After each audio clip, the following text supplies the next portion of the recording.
Com Juliana Rosa, que está no evento da Fiesp. E evento da Fiesp tem sempre comida muito boa, bebida muito boa, a gente é muito bem tratado, mas ajuda preocupado com outras coisas. Ela quer se alimentar com fontes. E aí, Ju? Conta pra gente, bom dia pra você.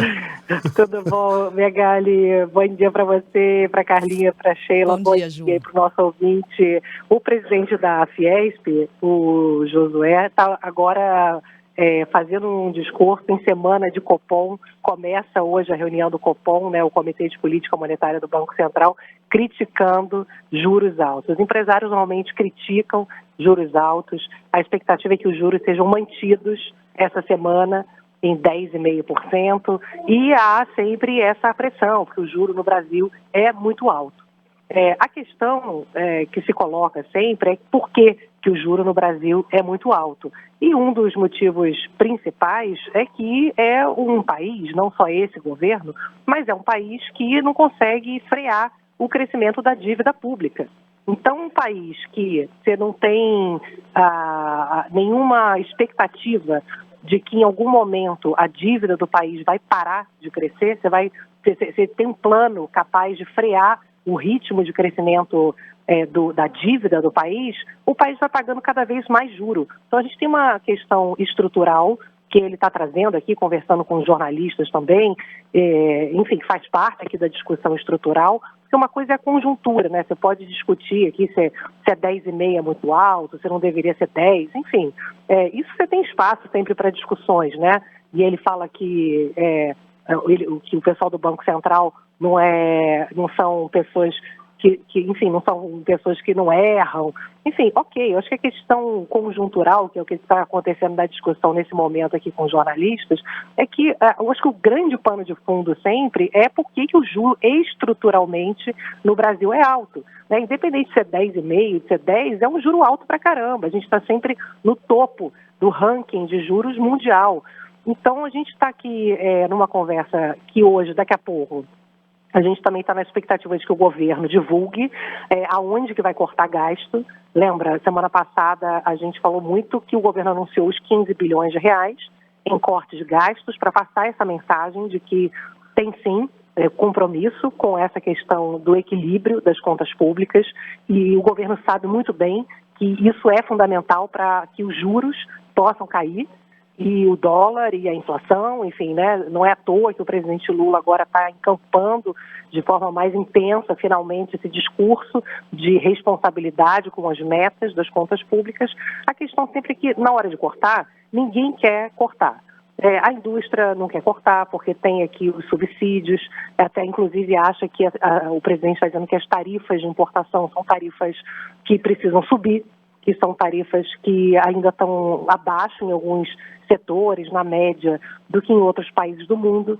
Você tem, na discussão que ele está dizendo aqui, que ele está preocupado que, como você tem muita exceção na reforma tributária, também é uma coisa que a gente vem conversando muito aqui, né, que por mais que o Congresso tenha colocado uma trava de que a alíquota média no Brasil vai ser 26,5% e não pode passar disso, o próprio presidente da Fiesp diz que a tarifa média vai passar de 28% no IVA, né, esse imposto único com a reforma tributária. É um imposto muito caro. E por que é muito caro? Porque você tem um monte de subsídio, tem um monte de gente que paga menos, ou que paga nada, ou que paga metade da tarifa.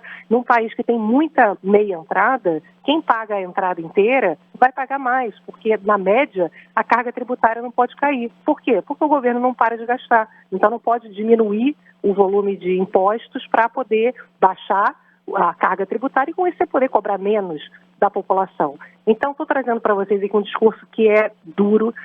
O país dos privilégios, é o país dos benefícios, o país dos subsídios, e no fundo a gente tem uma demanda social gigantesca, e não é no social, né, que você tem que cortar, não é em saúde, educação, enfim, você até pode fazer ajustes ali, tem uma série de discussões, mas o grosso mesmo são os privilégios, né? Dentro aqui estou olhando aqui o orçamento, o grosso é previdência. Vai olhar quanto custa a previdência dos militares, por exemplo. Ontem eu conversei com o secretário do Tesouro, o Rogério Ceron, ele me falou que o déficit por militar em relação ao contribuinte da Previdência do INSS é colossal. Assim, quanto a diferença que o governo tem que colocar o déficit da previdência comum das pessoas é 15% que falta entre o que se contribui e o que o governo paga de aposentadoria, 15% o governo tem que completar.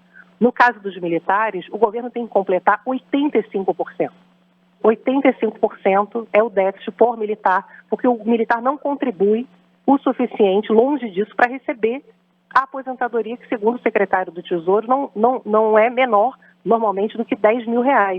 Então, estou querendo compartilhar com vocês, porque é uma discussão difícil e, no final das contas, ninguém quer abrir mão dos privilégios. E aí, quem sempre se dá mal é a população em geral, porque o país cresce pouco, tem juro alto, e a gente está sempre discutindo, parece que a gente está sempre nesse círculo vicioso e a gente não consegue sair dele. Então, está faltando uma discussão transparente, sabe, verdadeira. Os políticos mesmo, o Congresso não quer abrir mão de emendas, o Judiciário não quer abrir mão dos altos salários, dos penduricalhos, ninguém quer abrir mão de nada.